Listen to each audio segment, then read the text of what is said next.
interchange or circle. We're going there live to speak to our colleague Fred Duho, who is there. We understand officials or officers of the Ghana Immigration Service are currently rounding up child beggars from that area. Fred, thank you so much for joining us. Give us a brief picture about what exactly is happening.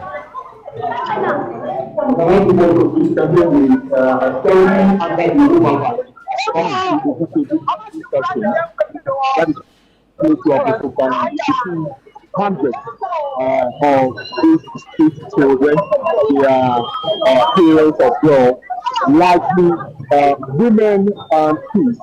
They are currently being rounded up by the immigration service, and they are being taken to a central location. We are yet to get full details as to what this immigration is about, but I can tell you that about this particular bus period short has conveyed over 5 times, so it's done about 3 to 5 rounds already, and it comes back again to collect a number of the people. Now, here is a second bus that is also that just arrived. They are also trying to convey a number of these people to a central location. One interesting thing is that the pickup trucks of the immigration service is moving across the city, bringing all those people to this particular location before the buses convey them to one central location. We see elderly women, we see babies that look so malnourished, and some of them are being supported by their parents and their elder sisters or everyone. And for them, they are able to do open vacation anywhere. They are free to eat anywhere. They take their shower in the gardens. In fact, their activities have become nuisance to a number of Ghanaians. And don't forget, this whole debate started on the city breakfast show, where the host and the family were quite concerned about the growing menace. And so we want to believe that the authorities, based on these discussions on radio, have moved in quickly to round up this number of people. None of these people are in their thousands, because the buses, like I mentioned, has already conveyed over 500 of them to one central location. And there are men also involved, but the men are very, very few. And they are carrying their boxes or their luggages, and they are asking them to enter into the bus for them to be taken to a central location. Officer, why are you taking them to? Okay, they say they are taking all of them to the immigration headquarters. So generally, this is what is happening at the OBTB interchange. Do we have the police assistance, or is just an operation by the immigration service? No, it's like the immigration service that is doing this work. And so far, have you seen any official from government, say the Ministry of Gender, Children and Social Protection? No, none of them from those relevant authorities are present. It is only the immigration that is doing this work at this moment. So it looks as though most of these children and their parents are being rounded up from different parts of the city, brought to the underpass of the Okai interchange, and then from there the bus conveys them, as you have reported, to the Ghana Immigration Service headquarters. Exactly the case, Nana. So the pickup trucks, one has just arrived again that has brought in a number of people. So this pickup truck you see goes to town and then round the people up in this particular cup, bring them here for to this central location under the OBTB mobile park, and then the buses convey them to the immigration headquarters. So at this moment, we are making arrangements so one person can be at the immigration headquarters to see to their arrival and what the information will be from the immigration headquarters. Now, these are some elderly women that you can see in your short currency. And the third aspect is that almost the children involved are malnourished, they are tired, they are not wearing clothes, they are literally eating anything they can lay hands on for time. And they also contribute largely to the filth we see in town. Right. In some few minutes that they start here on the floor or under the overpass, as you can see, this is what they just left behind. And it is quite telling the level of filth they can create within a matter of minutes. And so the numbers, as we put it, is large and it is quite a worry. The children, if I want to put percentages to it, the children will form about 60% of the population because one parent can literally be moving with 3, 2, or 5 other children or kids who are truly innocent. They do not know where they are. They are quite oblivious as to what is happening at this moment. It is just that their parents, who are the women, facing themselves at vantage points and then ask these little ones to go onto the street and beg for arms. And this has been a growing menace. We've not been able to hear any of them speak any of our local languages. We've not been able to hear any of them also express themselves in English. And largely, the immigration officials are having a tough time trying to even explain certain situations to them, but they are moving with commands. And so when the bus arrives, they are all asked to enter into the bus, and then the operation begins from them. So, Nana, it is quite a very tough operation being undertaken by the immigration, trying hotly to ensure that they get our street. They want to. Very well. I mean, not these people are clear them off our street and then ensure that we have a certain level of safety on our major streets in Accra. Right. Now, it's largely suspected that there's a syndicate, there's a ring or a group of kingpins behind this who find an industry to make cash out of this. And I'm wondering, has anyone come to claim these people or to take responsibility for the people there?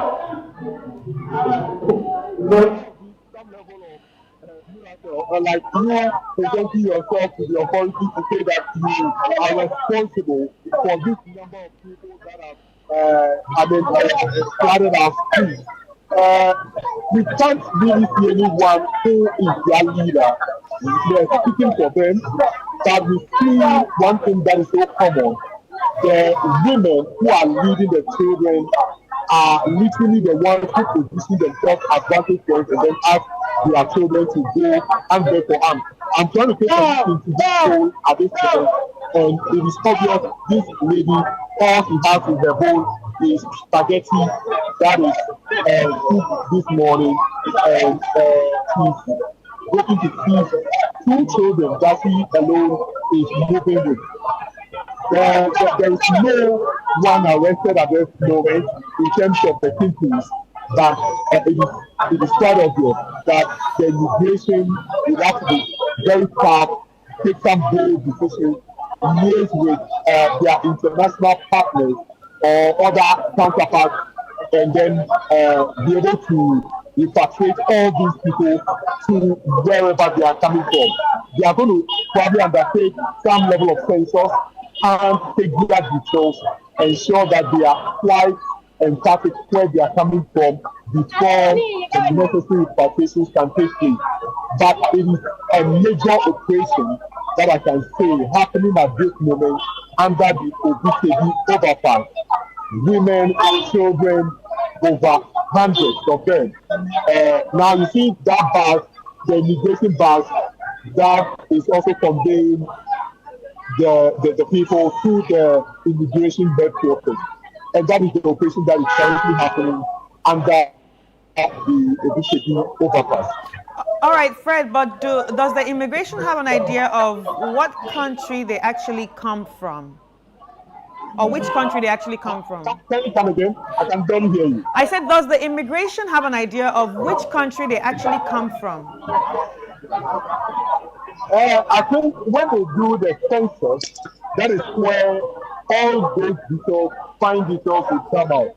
But at this moment, the immigration officials that are here have only been assigned to undertake this operation, and so they are not speaking to the media on the record. But these people, obviously, they do not really speak any of our local languages, and that is where one can conclude that they are not Ghanaians. Which part of the world or country they are coming from is yet to be determined when they get to the immigration headquarters and the census carried out, their details taken, and those fine details will be made available by the immigration. Very well. Although they are being rounded up from different parts of the capital, do you have any idea where they sleep, where they take their bath? I mean, just where do they stay, basically? They sleep on the streets, in front of stores, in front of churches, malls, but they are predominantly around the Okai interchange. They are around the Kaneshie area. The major places where they find a mall, they feel more comfortable because some of them literally can speak the Hausa, and so they are quite comfortable when they get to this location. But their conditions of living is a very poor one. I have seen them on many occasions around the Okai circle where they just use a bowl to dish out water from the gutters and sometimes bath or literally use them to wash themselves. It is quite a poor, inhumane condition they've been living under over the period. But one core objective that is so common to all of them is to be on the streets every morning and be begging for alms. This has become a situation that is worrying, so disturbing to the point where a number of people have had cause to call radio stations to complain bitterly about their operations. As for the places they sleep, they always sleep in the open.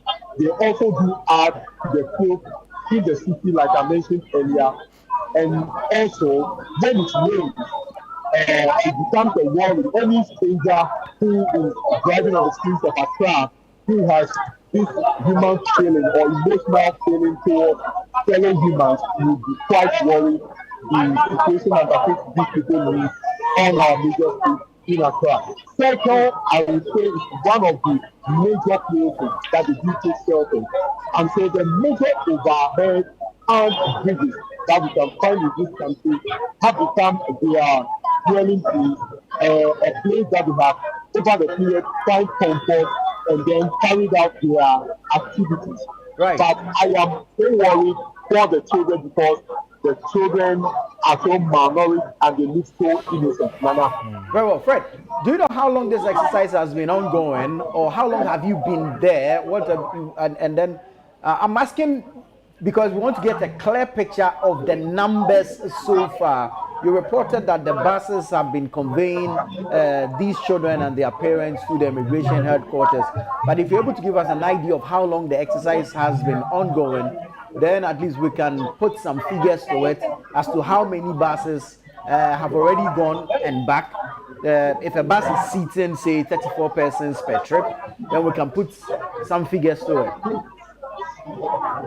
Nana, so far, I got here personally around about 1 hour ago, but I understand the operation started from the Kaneshie area, right, and they were rounding them up from that end, from Circle, and other places. So the exercise largely started early in the morning, and that has been taking place because there are a number of officers that are currently at various locations across the capital that are bringing them this central location. For the buses, a bus can take, if I am not exaggerating, a bus can take about 100 of them because the children are small, so a number of children are involved. And when the bus comes, about 100 of them are able to fit into one bus. And the bus has moved since I arrived here for the fourth time. So let's look at this. The pickup has just arrived from town, and that is what we see. That they're going to bring in a number of them at this moment. There are men at this moment. There are some who are also holding tailoring machines that maybe they have find some means to work in town. But this is how the operation is. This pickup truck goes to town with officers and round these people up and then bring them to the central location, which is the Abossey Lamte interchange. And then they are all asked to sit under the overpass, where the officials now come in with the buses and then convey them to the headquarters. Now they are done with, as you see, they've emptied this particular truck, and the truck is about to move again to another location to bring them in. Now, it is quite a massive operation that is currently happening at the interchange roundabout. Very well, Fred. Thank you so much. We wish you all the best, and we'll be coming back to you as and when you have some more updates for us. But thank you so much. Fred Duho is our colleague. He's currently stationed at the Abossey Lamte interchange, where officials of the Ghana Immigration Service are on a mission to clear the streets of these street children and their parents. I'm shocked. You see, I'm sad in one breath, I'm excited in another, and it's mixed feelings. A lot of especially seeing the children in these conditions in this country, and you could tell there was this gentleman in the pickup truck who is with the immigration. I don't know, maybe he's an informant who is able to identify their hideouts and bring them out. So that, but if the immigration service is doing this action, then it means that they have to do something immediately that may stop others from trooping into this country, because it has to do with porous borders. Yes, because you are coming into the country, the Ghana Immigration Service is not able to see this immediately, but it's like a reactionary measure that we are taking. They are taking them to the Ghana headquarters, but I don't know. I've not asked any question because I'm amazed seeing these people. I feel like it's important to know exactly where they're coming from, and then after that, have them, reach out to the embassies. So the embassy should send, the envoys from their countries and have them, speak to them.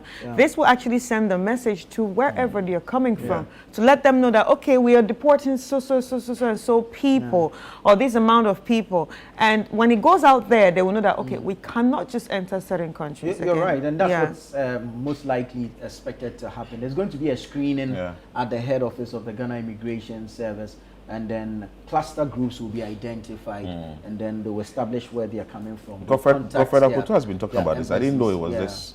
It's that bad. This was the level of. We had Hamza Suini talk about it on the show, I think 3 days back. It's that bad. And most of them come from the Sahel countries. Exactly. And we are still building relationships with the Sahel countries too. I mean, that we cannot stop. I think while building a relationship with them, it's important to also let them know that, okay, this cannot continue happening. Is it that maybe someone go back and communicate and say, okay, streetism or the begging business is booming in Ghana, so we have to come to Ghana? Actually, exactly. It's a whole business, because the way it is here is the way it is in other countries. And it's the same people from the southern region. It's like that in Nigeria. They call them it's a business. It's a business. Yeah, they call them the Almajiri or something. It's a business. So they actually go on strike. They go on strike. Yes, they should go on strike. Then they should embark on strike so that our streets will be free. It's a business. The Almajiri. They believe that begging is part of them. Yeah. I think I now get it. So that's why it's those people from a certain region. Sometimes because they believe it's like an entitlement. And sometimes like we're begging. If they ask you and you are sitting in church and you are not giving them, they'll knock you. That's what I'm saying. It's like an entitlement. It's a whole business. They feel like, okay, you are entitled to give us money. We are poor. Give us money. Give us money. It's a whole business. Anyways, let's